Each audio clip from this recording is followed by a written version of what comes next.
So let's get started. Hi, everyone. My name is Charlotte Tisch, and I'm the Student Advising Coordinator on the EMRA Medical Student Council. Welcome to EMRA Hangouts. This is our monthly webinar series where we discuss current topics related to advising students who are interested in applying into emergency medicine. And today we're going to be, today we are joined by soon-to-be doctors Ian Brodka, Grace Bunemann, Nicole Lund, and Kelsey Morgan, and we're going to be discussing everything you need to know about applying to away rotations and hopefully answer all of your questions. I'm just going to admit a few more people from the waiting room, and then I'm going to tell you a little bit about our awesome speakers. So hopefully everyone is in now, but let's start with Ian. Ian is a fourth-year medical student at the University of Rochester School of Medicine and Dentistry. He was born and raised in Buffalo, New York, and then he moved a little down the 90 to Rochester for undergrad and medical school. He's been involved with EMS for the last 7 years or so, and at the moment is thinking about pursuing a critical care fellowship after residency. He's hoping to end up in a combined residency for EM/IM when match day comes around in a few short months. Thank you for joining us, Ian. And next we have Grace. Grace is a fourth-year medical student at Campbell University. She was born and raised in High Point, North Carolina. She obtained a BS in polymer and color chemistry from North Carolina State University. Additionally, Grace minored in Spanish, biology, and forensic science. She served on the MSc as the osteopathic coordinator since March 2021. Her interests include global/international emergency medicine and austere emergency medicine. Grace loves to travel and has hiked the Camino de Santiago twice. We also have Nicole Lund with us. Nicole is a fourth-year non-traditional medical student at OHSU who's passionate about social justice and public health, mentorship, and leadership. She currently holds the vice chair position on EMRA's Medical Student Council. Nicole received a BA in biology from the University of Vermont and an MPH in epidemiology from OHSU, where she now attends medical school. Prior to medical school, she spent time working as an EMT, an ED tech, and a disease intervention specialist. And last, but certainly not least, we have Kelsey Morgan, who's a fourth-year medical student at the University of Mississippi Medical School. She was born in Detroit, but spent most of her life in Texas. She received a bachelor's of science in nursing and minored in Spanish. Kelsey worked as an ER nurse for 6 years before and during medical school. She's been a part of the Medical Student Council for the last 2 years, initially as the South Central Regional Rep, and she is now our wonderful chair. Her interests include psychiatric emergencies, EMS, and disaster medicine. She loves spending time with her husband and her 8-month-old daughter, Charlie, who I like to think was named after me, and she loves traveling and baking. So we have an all-star team for you guys tonight. They're going to tell it, give all the advice that we all wish we knew when we were applying to away rotations. And just please, write in the chat if you have any questions along the way. So with that, I'm going to pull up our slideshow and see if I remember how to share a screen after all this time on Zoom.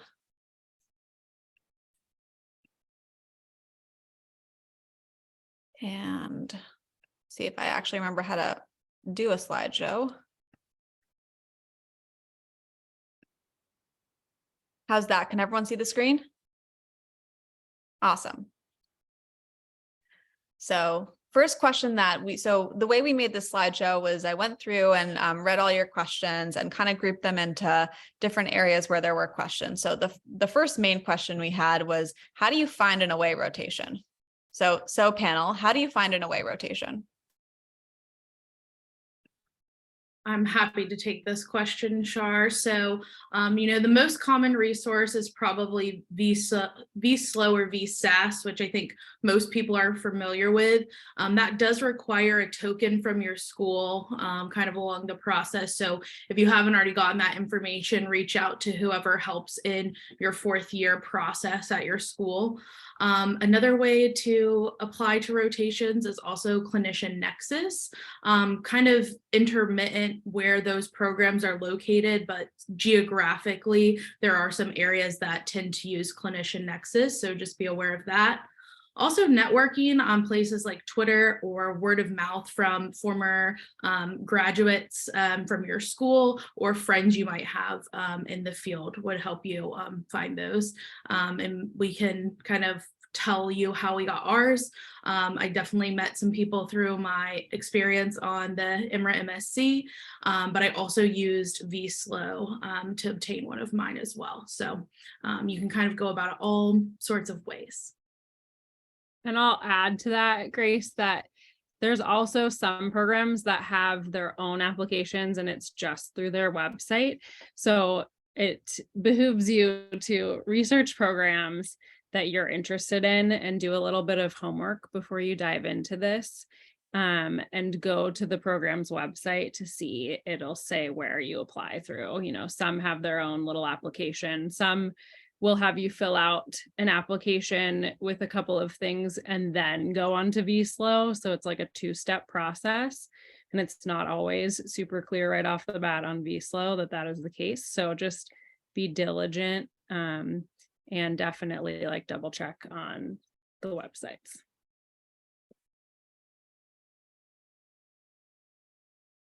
Our next kind of category was applications logistics. So first question is, when should I apply by? So I'll get us started on these. And then everybody pipe in if you need to add details. But the basics of when to start applying is most programs you'll apply by the end of March or early April. So in the next couple of months.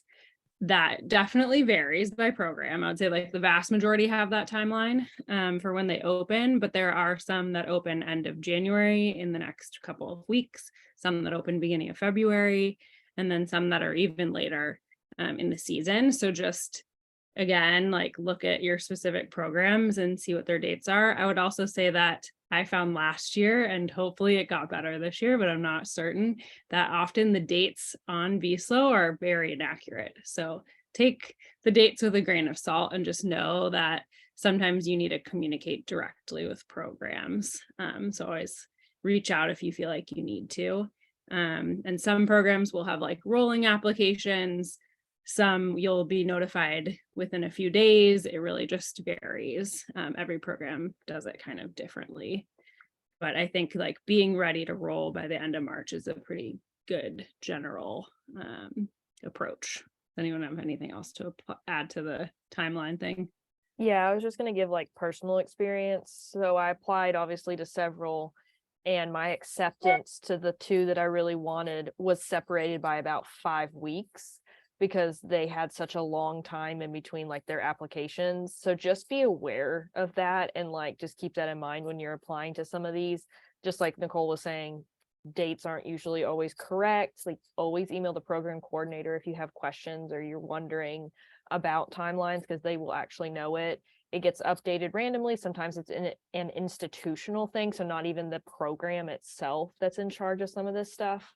So that's just something to be aware of too when you are looking into all of this and trying to decide. And like, as long as you have all your stuff ready, it helps, but there's just going to be a lag on the other end, no matter how prepared you are. I found looking at the past years, whether they're still on vSLO or not, or if it's on the website, kind of like what dates they had for the previous year can be like a good general guide of kind of when that program institutionally likes opening up for a ways. So if you have your eye on something, you can always check their website as kind of the most, I don't want to say most accurate because I feel like that's going to be blown up in some way, but the check there, it's probably one of the most reliable places that you can find information for a ways. And so when we apply to away rotations, like what goes into an application? What material should students expect to submit on VSLO? So I think the biggest thing you guys will hear, and some of you have probably already been hearing this from your schools or other students in your program, is to prepare the AAMC vaccine paperwork. This probably will take you the most amount of time, because if you need boosters, things like that, or, you know, before you get your titers, this can like clog up your whole process. So just try to get that done. If you haven't already started that, now is your chance to get ahead of the game. And other than that, it really depends on the program. Some programs have a pretty skeleton application. Others will want a personal statement, specific questions pertaining to their program, background checks. Some want them, some don't, some want fingerprints. So it really is specific to your program. And I would just say, like, try to look at that ahead of time, not the week, not like 2 days before it's due, because some of these things are going to take you days or weeks. And so it's nice to have some of it gathered. It's nice to go into the season having a rough draft of a personal statement. This does not need to be like a polished masterpiece. This can be pretty run of the mill, like, here's why I want to go into EM, you know, maybe tell a little story. Like, I totally scrapped mine for ERAS and did not use what I used for my aways, but it was a good starting point. And you just need to have something, because likely there'll be a few of your places may want one of those. It's always good to have a headshot. This doesn't need to be like a professional paid headshot necessarily, but have like a nice shirt on and a plain background. You can have a friend do it. So just some of the things that you'll generally probably need for a couple programs. I think the one other thing that most places that I applied to requested was an N95 fit test, which I feel like most schools do at baseline, especially with the pandemic, but making sure you have that piece of paper, because it's not enough just to say that you have it. Like, you will have to submit that to some places. And last thing with the vaccine paperwork, it includes a urine drug screen a lot of times for people. And so just be aware of that. But also, like, you know, some states don't let you smoke marijuana. Some states do. Maybe double check before you apply to a state that doesn't allow it, because if you turn in a urine drug screen to that particular state, they might be a little upset about it, while the state that you currently live in does not care. I say that, you know, coming from a state that didn't used to allow it and now just barely does. So just kind of think about that when you're going into it. Because it does come up several times where you might have to turn something in, and a different state might have different rules about certain things. Thanks, team. And how many programs should folks aim to apply to this season? So there has been one study that's looked at this, and the general, for the average applicant, 4 to 5 programs per one away, and one away is the current recommendation as of last year, and likely will be the recommendation this year, in addition to your home sub-I if you have home EM sub-Is. I think with that, the caveat is, like, if you're a highly competitive applicant, likely you can do less. I think a lot of us on this panel probably only needed to apply to 1 or 2 to get an away. But if you, for whatever reason, maybe have some red flags, things like that, maybe you need a few more. So just know that the average is 4 to 5. And if you have red flags or concerns with your application, that might come up. Obviously, these are more bare bones than like your ERAS application. But if there's something that would possibly come up, talk to your advisor. I think that's always a good place to start. And then obviously you can talk to any of us or your mentor, things like that, alumni, and like work your connections. Obviously, that's always like a good place to start. And because emergency loves being evidence-based, and we always use EBM as everything that we do, there has been at least one study out there to kind of back that up. You only need like 3, 4, maybe 5 at most. It really depends on who you are, your institution. So like follow those types of advice, but don't over apply. And what kind of programs should folks apply to? And what was your guys' experience when deciding, okay, what kind of program am I going to target for my away? Yeah, so I love telling this story, and I've talked about it in a bunch of my interviews, that I like kind of accidentally ended up doing rotations at every type of residency program there is. So, you know, my home institution is more of like a community / county sort of place. I went to a true county, and then I went to a university that had community like secondary sites. And I think, you know, I wasn't really sure what I wanted before, and it just kind of happened that I applied to everything, but that led to me realizing that I do like all of them. I prefer some aspects of some of the site types more than others, but it allowed me to talk about each one on rotations or on interviews, which was really helpful. But that was also coming from someone who doesn't have a geographic restriction or preference.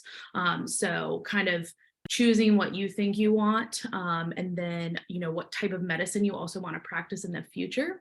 Like if you really just want to work in a community hospital, like go do a ways at a community center. If you're not sure what you want to do and you might want to do a fellowship, it's probably beneficial to go to a university or university affiliated program so that you build relationships and see what it's like. So kind of test the waters is my recommendation if you're unsure, but if you know what you want, go for that. I love answering this question because I've talked with a number of people about, you know, how to go about applying. And this is, I think this question in particular really gets into how personal this start of what this application season going into residency that's after all of this for you becomes. There's no good answer for what kinds of programs you should apply to. We can all stand up here and, you know, say what we did, but that doesn't mean it's going to apply well for any or all of you. The thing for me is that, you know, do you want to use this as a process of discovery, like Grace was saying, and, you know, figure out, do I want to work, you know, potentially community for residency? Do I want to continue with this academic thing? You know, if any of y'all have gone straight through from undergrad into med school and academics is the only life that we know, it's important to keep in mind that I think it's the numbers like what 70% of ED docs work in community sites. So like the odds are you're not working community or not working academic after you finish residency. Now, something to explore if you want to, you know, go out and do that. If you want to take your away as like a very targeted, you know, pseudo interview, as a lot of people talk about them for a program that like you're gung-ho on making it to, you can use it like that. There's a lot of different ways to use it, and it's all about kind of what you want to look for and what you want to learn out of the process is what I kind of tell people. I hope that's not a cop-out answer though. Oh, Kelsey, go ahead. No, you're fine. I'm just gonna clarify something Grace said. So CORD hasn't updated the consensus statement for this year on AWAYS. So we don't know 100% what it's going to be. The conversations I've had with CORD is that it's most likely going to be the same as it has been this past year, where you are expected to have 2 slows or 2 aways, or 1 home, 1 away. There are special circumstances where someone might do more than one. In the past, it's been a very low step 1 score. Step 1 is now pass fail, so that's not really going to be a reason anymore. Very low step 2 score could be one. And just, you know, maybe you didn't get a great slow and you know that it wasn't a great slow, or you know that your grades aren't the best, or some things you'll need to talk to a mentor or someone to like be sure if you need to apply to more. But I just wanted to clarify that like the expectation is to have 2 audition rotations for emergency medicine, whether that is an away and a home or 2 aways because you don't have a home program. This partly is due to equity among students so that everyone has a fair, equal opportunity to apply and be accepted and do their audition rotations wherever they want to. But also, like, it has been shown since we have had the pandemic that they don't need the 4 or 5 that people were doing prior to 2020. It's not necessary. You can get a very good judgment, an idea of how good a student is based on literally 1. They did it for a year with only 1. And now we're going back to 2 just because. So there's all of this data that you're going to see, and you're going to see people post about going on their 3 or 4 or 5 rotations. And just please remember to take that with a grain of salt, because that's not what we're going for here. But there's definitely like times where you may need 1 extra one. But as most people will say, a lot of program directors, everyone will tell you, there is absolutely no reason for anyone to do 4 or 5 plus anymore. So I just want to clarify all of that while we're on this discussion. Yeah, and kind of feeding off of that, these aren't things that you can kind of like hide. So the EM community is very small and people know each other. And so if you don't get a slow from one of your rotations because you've done too many or it didn't go well or something happened and for whatever reason you don't have one, like a lot of people may find out about that.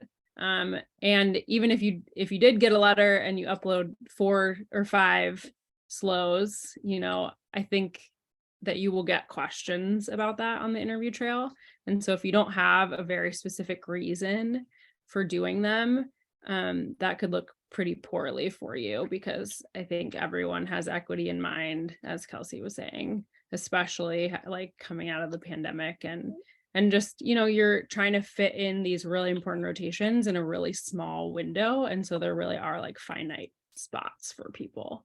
And these are your future colleagues. So we all need to be nice and share the love. And I just want to clarify something really quickly that came up in the chat. Someone asked, so only 2 slows are needed to apply. With the way Cord recommended things this most recent year, you do not need a slow to apply to emergency medicine. Like there's not going to be any like red tape on your application where you're not going to be able to submit it on ERAS without a slow. So if there's some like unforeseen circumstance where you need to cancel an away rotation or something comes up and you're not able to do it, then talk with your advisor at school about how to explain why you did not do an away rotation, but no one is going to stop you from applying to emergency medicine or make you take a year out to do an away rotation if you're unable to do one.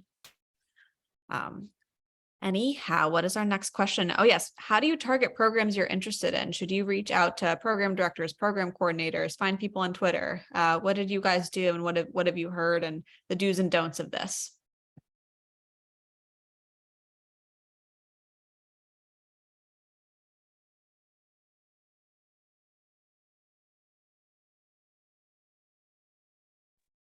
Sorry, I think we were all trying to respond to questions in the comments, so we weren't listening. Char, can you repeat your question?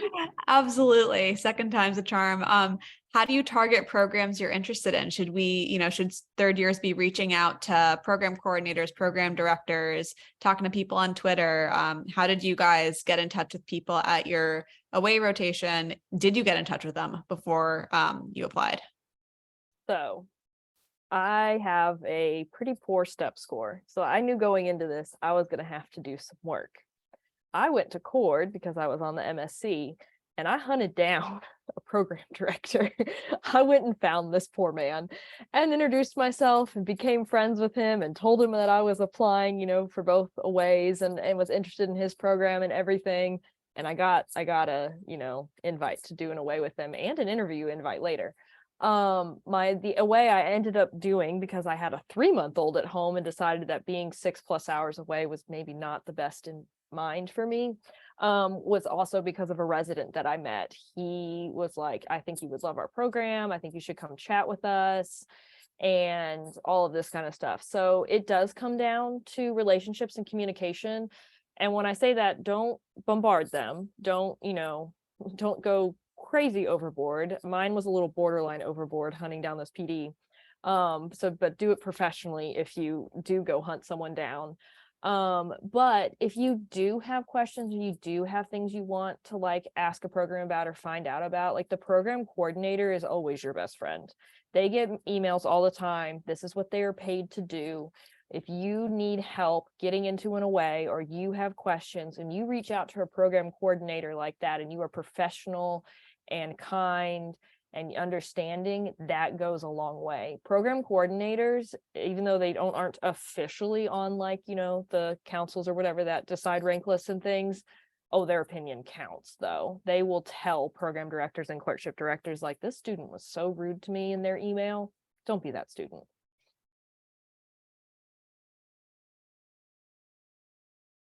Yeah, I think this is really important. What Kelsey said is that this is emails that should be going to a program coordinator, especially at this time of year. If you're really already on top of things and starting to reach out to places. Like match day is still, 50 days away. And even then, once we match, there are lots of things that very quickly happen that the program director is going to have to be doing a lot of, and same with the coordinator, but that is the person who you should be reaching out to. I think that that's the best path to contact someone, or even residents if you have questions about what rotating there looks like. Most people are very open to like sharing information and connecting you to residents. And next question is, are there scholarship opportunities available for students applying to away rotations? Yeah, I can take this one. And maybe while I answer, if someone could possibly drop in the chat the link for the URM stuff from EMRA, that would be awesome. But yes, there's lots of scholarships, often for people who are underrepresented in medicine. So typically they're listed on the individual programs' websites. Sometimes it's written about also in their description on VSLO. So definitely, if you're looking at a program, go to their website and check. It felt like almost every program I looked at had them. EMRA has a page that we've been trying to update with all of the URIM scholarships that we've found. But I'm sure that these will change, as we go through the season, but definitely check them out. And that can be really helpful because these can be really expensive. You're going to a new city, some people might need to rent a car depending on where you're going. You're paying for rentals to stay. So if you're like not able to stay with friends or family, so just when in doubt, apply for these scholarships because they might be a couple grand and it might help offset some of the costs.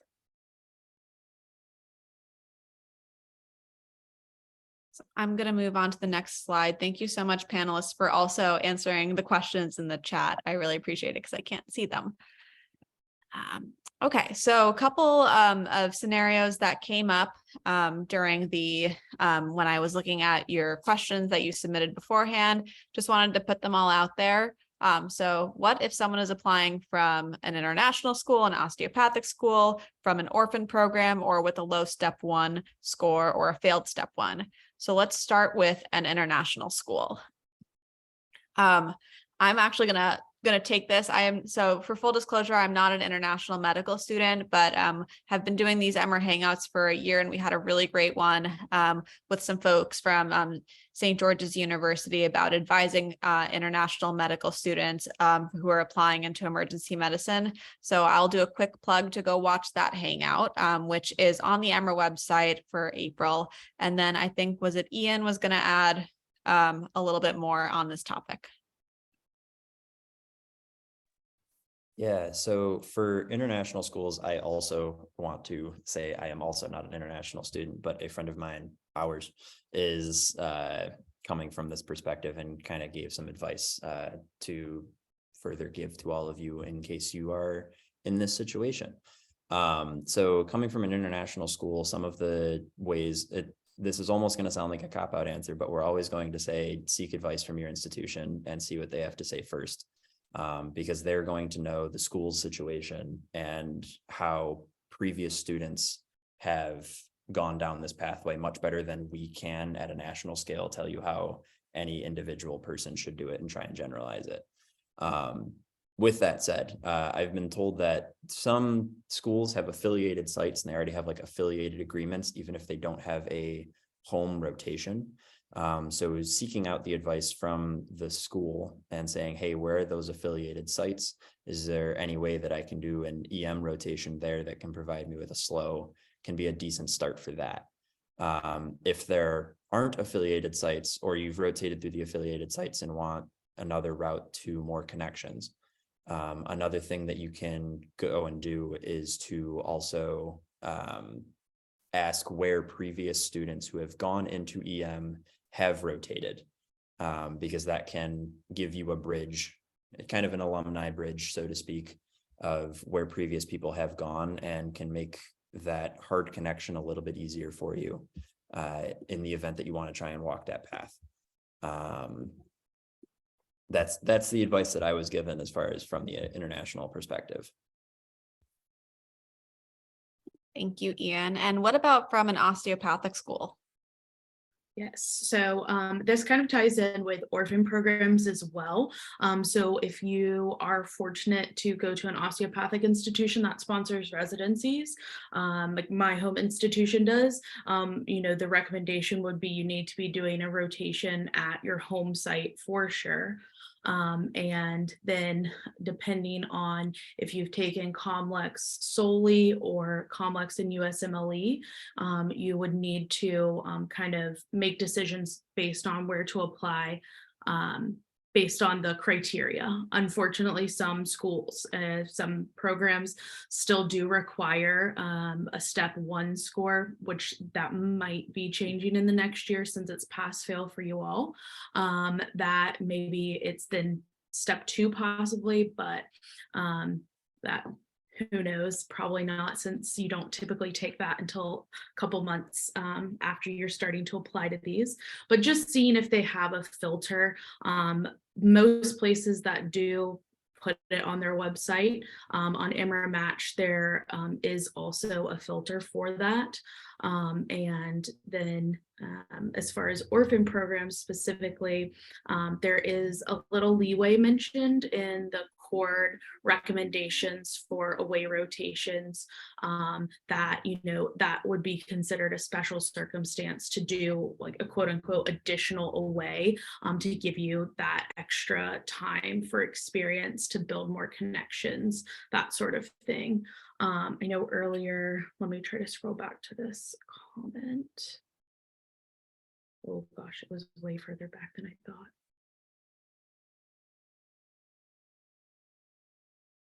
Okay. So I think that if you do aways, it depends on the institution if you're guaranteed an interview or not. And some programs are very forward and open that it is an absolute given. Other programs do not make promises. And then some say, just because you've rotated here, that does not absolutely mean that we're going to interview you. Like you could rotate there and they wouldn't interview you. So I have not experienced that kind of end of the spectrum. Though ways that I did, some interviewed me just like I was a regular applicant, and then one interviewed me while I was there. So it kind of depends on where you're at. It is a great way, when you're applying to these away rotations, if you have a location in mind or a place in mind, to attempt to do an away there to make connections and build a relationship. But just doing an away does not guarantee you an interview. It really is program dependent. Yeah, and just to add, there are some programs where your rotation counts as the interview, but you don't actually physically interview. So that's like the one other caveat, which is a really nice situation to be in. So if you find those programs, they're usually more competitive naturally to get some of those spots. But it's something that sometimes they'll say on their website. And what about folks who are applying with a low step score or who maybe failed step 1? Yeah, I realized there's a few of us on the panel who were totally in this position. So just know that you're not alone and it's okay. And your step score doesn't define you. You're more than that. But I would say first step is like talk to your advisor at your school, because everyone's situation is different. I think now probably most people on this call, the step 1 score is irrelevant. And it's more a failed step 1, because step 2, you likely wouldn't have taken it by then. And even if you had, probably won't be reporting that to programs for these applications. So that's also kind of irrelevant. But I think, yeah, failed step 1, the biggest thing is that you can go on EMRA Match, and a lot of programs will say whether or not they're accepting people who have a failed step 1. So that's going to be just, if it straight up, it says it's updated this year and it says we don't accept anyone with a failed step 1, then you probably shouldn't apply there if you're in that boat. But if it says they do accept people in that scenario, then you should be good to go. and my big project for this past year was helping to get EMRA match updated.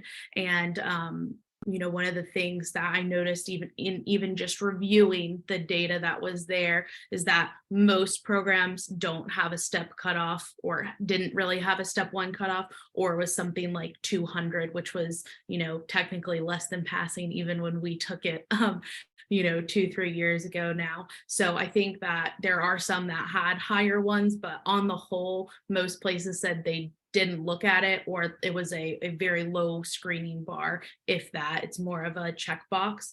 Again, I think with it going pass fail, it may have a little bit of effect, but programs are pretty open about that. And if that's something that's in your application, reaching out to a program coordinator and being like, I am interested in this program and this is why, and I know that like this might be a concern, but this is me and this is how I'm like remedying that moving forward, kind of thing is helpful.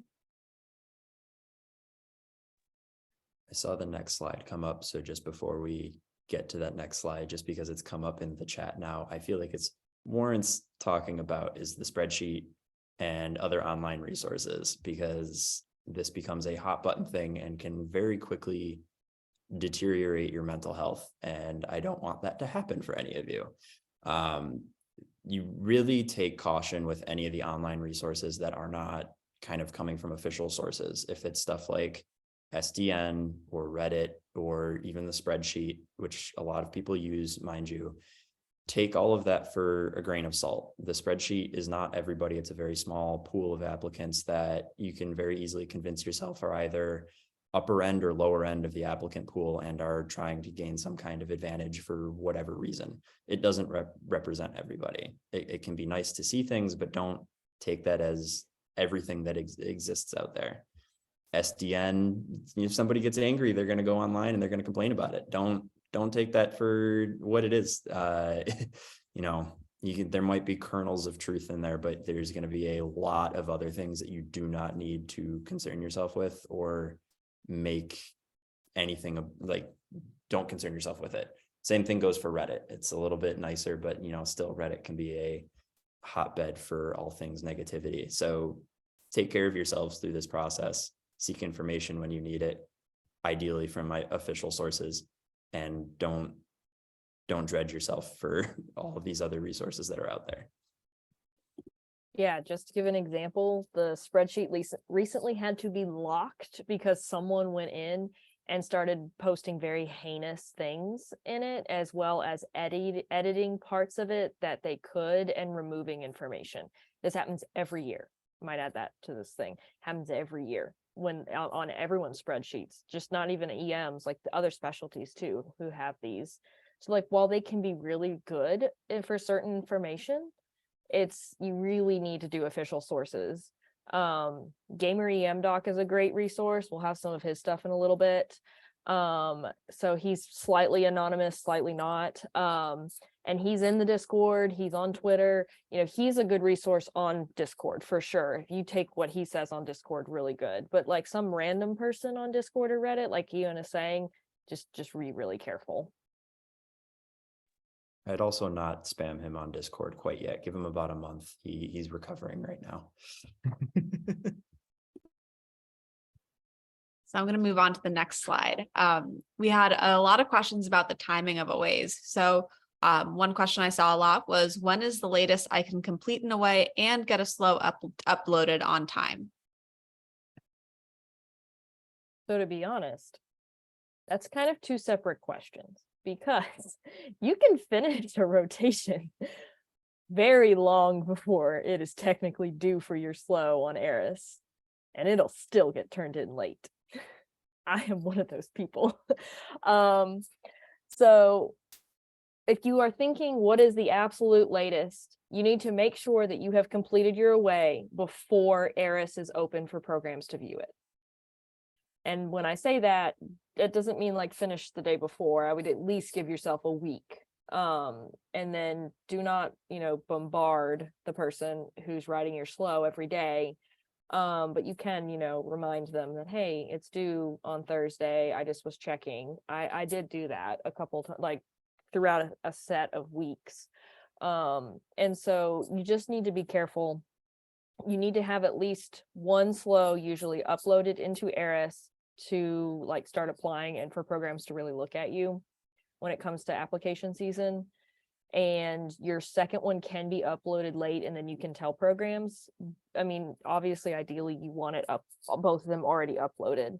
So if your away is going to finish within 2 weeks of whenever ERAS is opening for programs to start viewing your information, I would just be aware that like there's going to be probably a little bit of lag, and you need to like either remind them or just kind of keep an eye on it. Definitely try to finish your aways and what you think is a reasonable amount of time for everyone to have turned in their, kind of views on you, and for them to compile it into a SLO and get it turned in.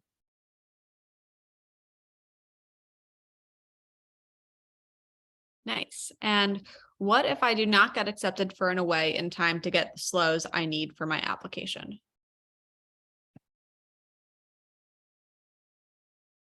So kind of as Kelsey mentioned, like even if you have things done early and on time, sometimes it's not uploaded, right? So it kind of works the same way for if you might not be able to get accepted to an away early enough or earlier on in the season. Most programs do aways through October, even into November, and will still get you a SLO.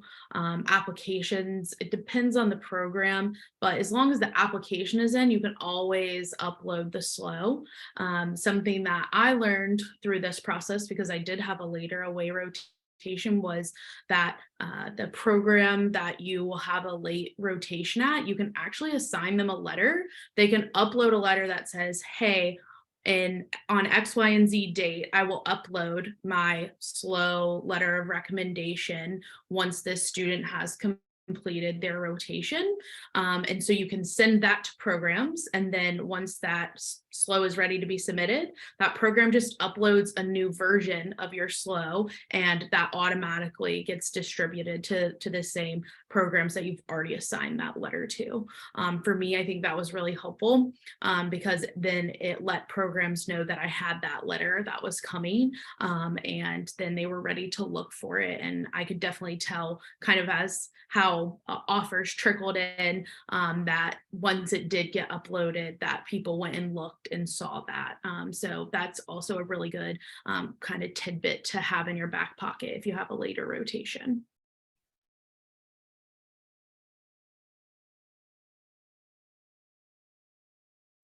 Awesome. Well, if no one has anything to add there, then I'm going to move on to the next slide, which is the do's and don'ts for applying to away rotations. So I'm going to hand it over to our speakers to go through some of the do's and some of the don'ts for everything about aways.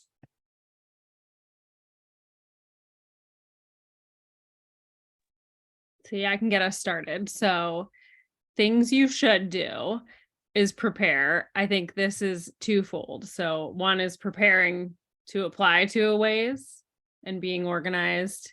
And then once you apply and get accepted, being really good and diligent about filling out all the forms that the coordinators send you and communicating promptly. And this also is like a part of professionalism, right?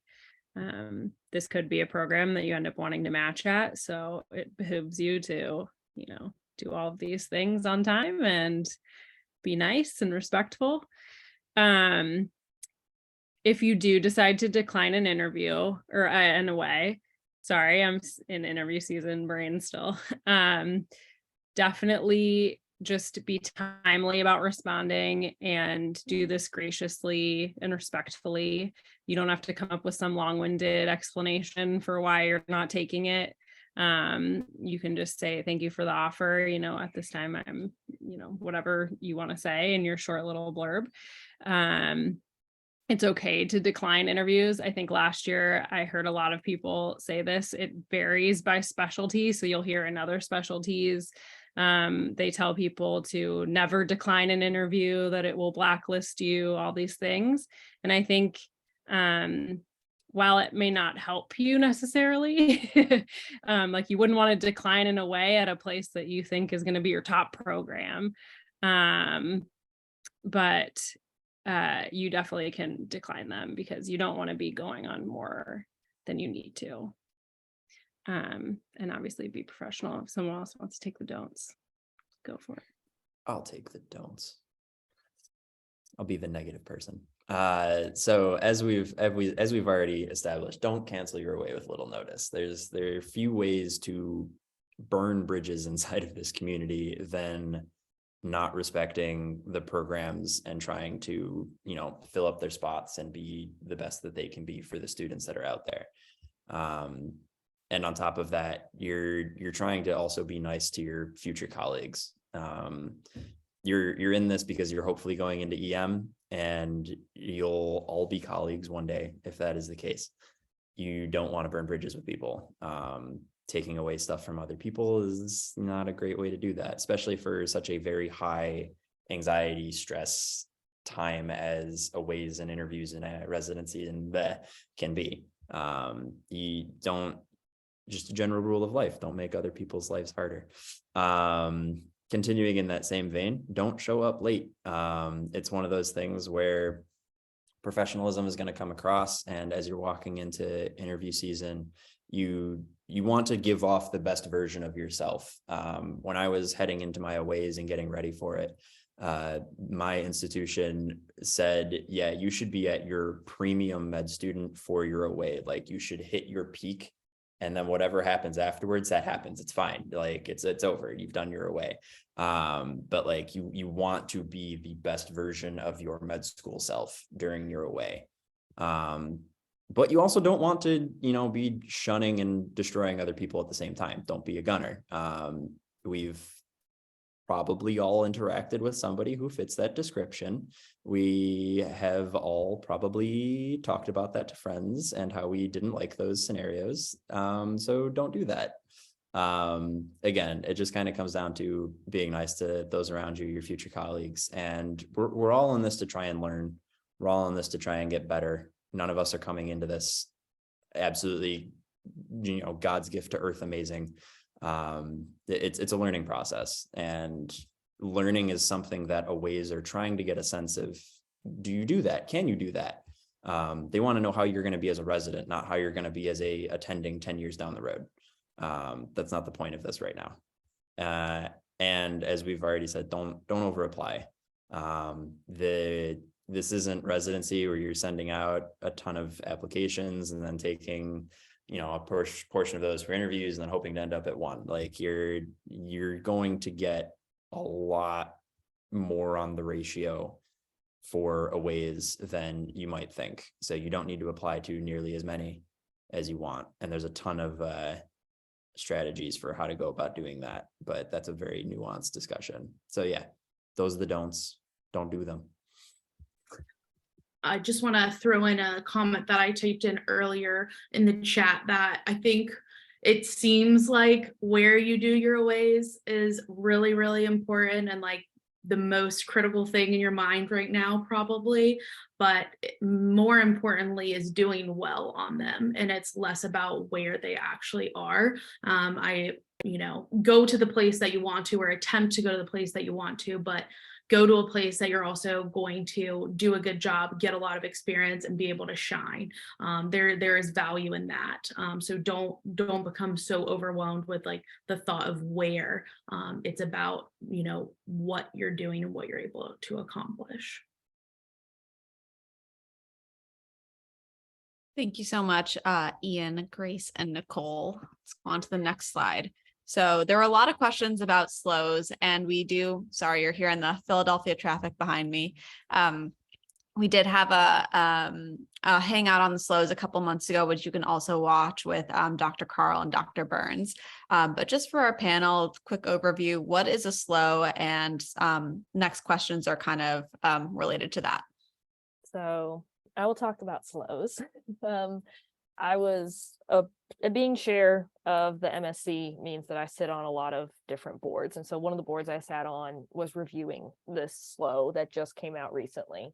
And I am going to share a breakdown that one of our good friends and our director of education of EMRA broke down the SLO and talks about the different parts of it. Overall, the SLO is a standardized letter of evaluation. This came from the Council of Residency Directors. And basically they wanted EM to have a standardized way to be able to evaluate students and be able to compare them across basically all the fields, because EM is kind of different than a lot of specialties. We have a certain amount of abilities that we need to be able to do. So they wanted to be able to have kind of more of a standardized version of a letter instead of just getting 5 letters of recommendation that talks about how great someone is. Most of the time, you're not going to get a very bad letter of recommendation. You're going to get glowing ones. Every now and then you might get a random one that's like kind of mean about it for some strange reason. But overall, they wanted to have a little bit better way to compare people. In the SLO, it will have the program rank you compared to the other students that they have had come through that either that same rotation with you or in the past. It kind of depends. And we changed it recently from just being thirds to doing lower third, middle third, and then like top third and then top 10%. So there was like another way to stratify people basically. They will ask for like actual written out opinions as well, like comments and things like that. But it also goes through and looks at basically procedures, different things that everyone has. Grace posted it if you want to look at it. But it basically involves, how well can they do a history and physical exam? How well do they do a differential diagnosis? Are they able to formulate a plan based on what they've learned? Can they do EM procedures well? Can they do emergent situations, or do they kind of lose their minds? They will ask questions about like how that you compare to other students that this person has seen, whether you have compassion, dependability, whether you accept feedback well. Everyone knows that is a big one that people like to ask, even in the non-EM world, is whether or not you can accept feedback well. Because if you get really angry and start yelling back at someone who's trying to give you feedback, that doesn't look good, just FYI. Talks about communication skills. I'm not going to go through all of it because you can look at it based on what Erin has in that Twitter post. But overall, what you need to know about a SLO is that that's what is used for emergency medicine. It's very hard to get into emergency medicine without at least one, just because it is become such a formalized process. You can still sometimes break the barrier with other things due to certain circumstances. But overall, SLOs are it. How do you ask for a SLO? It's very easy. You just email the program coordinator or the clerkship director, whichever one you have more communication with for your rotation, and just make sure that they know at the beginning of your rotation that you are going to need a SLO at the end of this rotation. A lot of them know this process very well and will ask you at the beginning, do you need a SLO from me? And if you do, great, they'll do it. If not, then they won't worry about it. A lot of times, most of these people know this process at this point. How you get a good SLO is kind of it. There's a lot of different ways to get a good SLO, but basically you just need to be proactive and show an interest and try for the most part, and you'll probably get a pretty decent one. It's okay if you answer a question wrong. I know that we say this a lot on a lot of our M3 rotations, but even M4, it's okay. I straight up forgot something about calcium, and a random guy walked up to me and asked me about it, and I was like, oh, I knew that at one point. I don't know what it is now.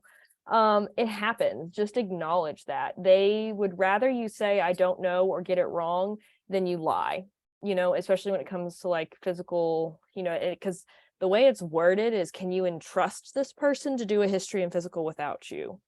Well, do you trust this person to ask the correct questions? Can you also trust them to tell you what's actually going on with the patient and not lie? Because if you go in there and you say, oh yeah, I did a neuro exam on this head wound patient, and and then you didn't, and then the patient starts having some sort of neuro symptom later, well, did they have that from the beginning, or did they actually have it the whole time? Or did it just start? So it comes down to that kind of stuff. But overall, and you can see this on I'm also going to post Gamer EM Doc's wonderful SLO thread as well.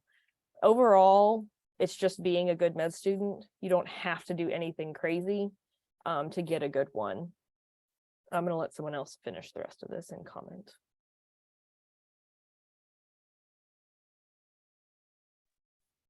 So if I've been tracking, sorry, I've been going through the chat. If I've been tracking, we're on the fourth one, right? Coolio. So is it worth doing okay at a better known academic program versus doing amazing at a rotation at a smaller, lesser known community program? At the end of the day, it go where you think you're going to do best is like the overall, suggestion we can really make. If, where you're going to fit in best, where you're going to enjoy it the best, where you think you're going to learn the best.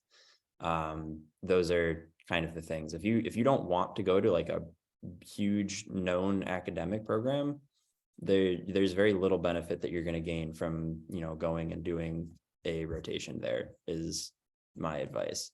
If you want to go to, someplace that, not many people want to go to, and that's where your number one away is, go do it. Enjoy it. Like, live it up, have a good time there. And like, honestly, you're going to get a better slow if you're enjoying it anyways. Like if you're having a good time where you are, that's going to lead to the best you that you can be. And it's going to lead to the best learner that you're going to be. Don't shoot for, competitiveness and ranking or whatever you want to go to. This isn't a specialty that does that really at all. Go where you want to go.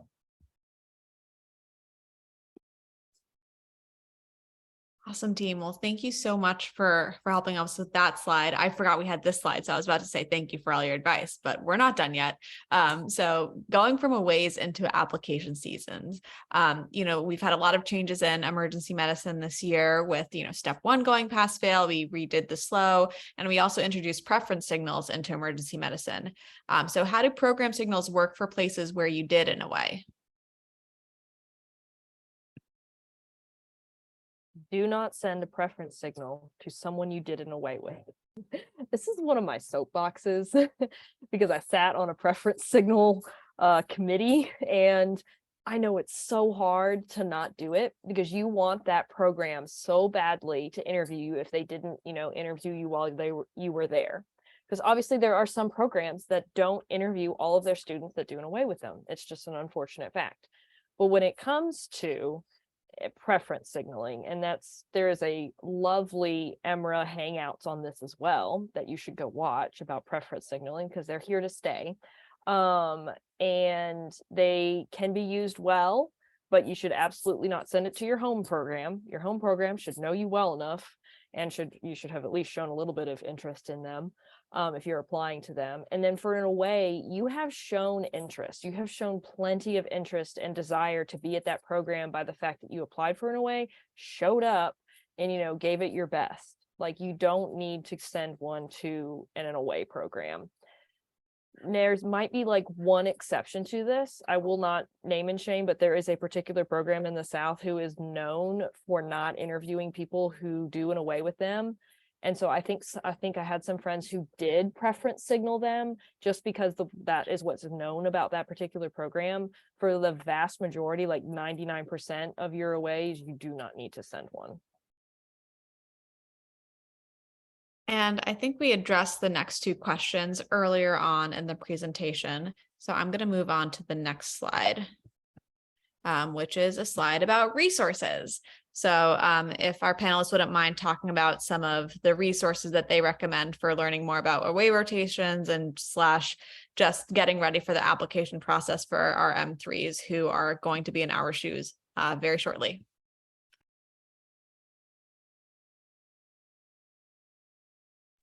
So we have a lot of resources that are listed on here, and the 2 biggest places you can probably go to find official resources that we keep harping on are going to be EMRA and SAEM. So the EMRA match is a really awesome one. You're getting a little view of it on this picture that you can break down based on, location, sites, and you can put in all these different filters and see all these awesome, cool programs across the country. And it's a really nice visual way to actually break down different places to go. I have, as many of y'all probably also do, some friends in different specialties, and I have yet to see another specialty that has a breakdown of programs or rotations or anything that is like this in a map format. So this is very much EM's thing, and it is chef's kiss, great, fantastic, use it all the time.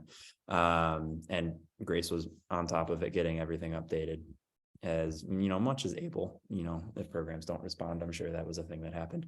But fantastic resource, please utilize it. It's excellent. The student advising handbook, that is a wonderful thing that EMRA puts out. I believe it is in the process of being edited and updated right now, but still previous editions are an awesome resource to go to, and I don't think the advice has really changed that much as far as the away process goes.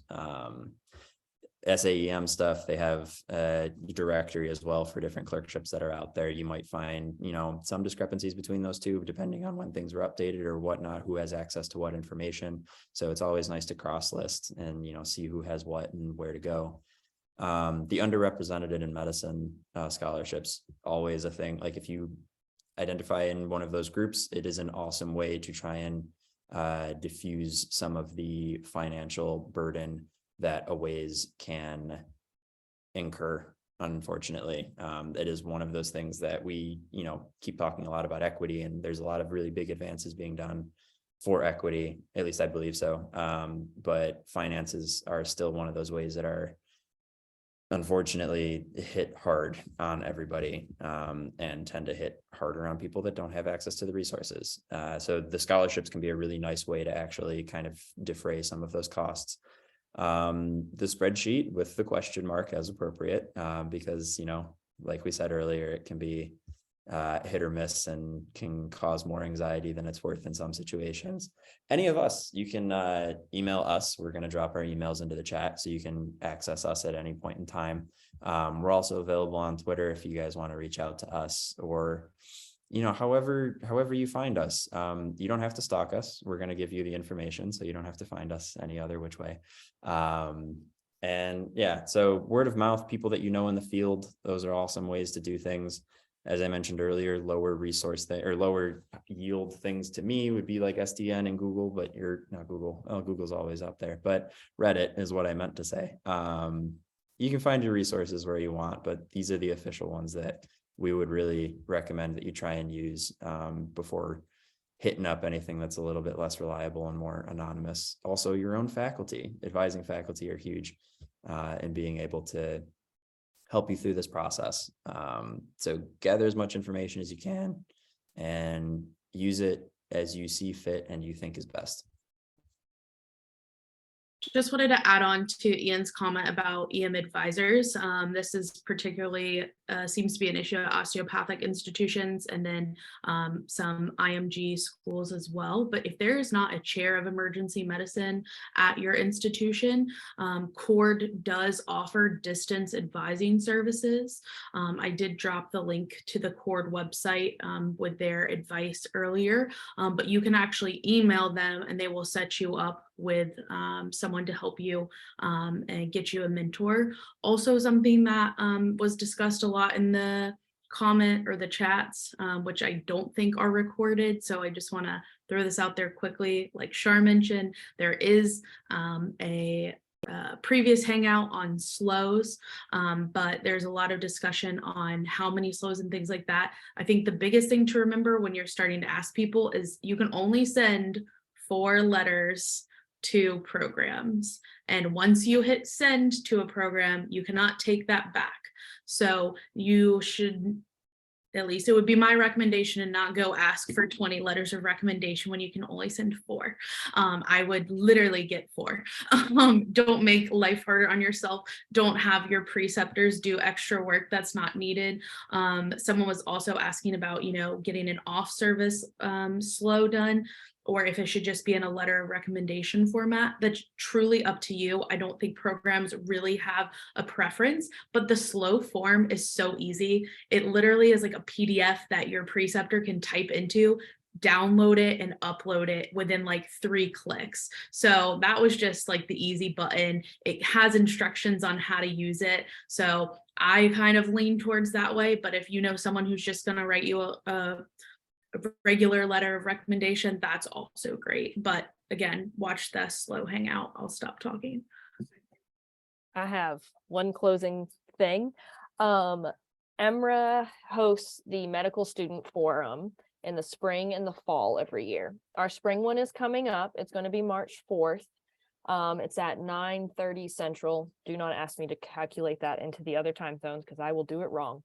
But it's Saturday morning. We have like amazing faculty. They apply and we get a bunch of faculty to apply, and then we pick the best ones for you guys. We have a program director panel who will answer your questions that you get to submit beforehand, as well as if we have time, we sometimes take questions from the audience. And then we have breakout rooms with other faculty, sometimes the program directors from the panel, usually other faculty, or sometimes we have residents depending on the time of year. And they are there basically to just answer your questions for the most part. They'll do probably a little speech or something about whatever room you're in, and we divide by year. We divide M3s by osteopathic and allopathic so that you can have separate rooms to be able to ask your questions, since there are some differences in them. M1s, M2s are together.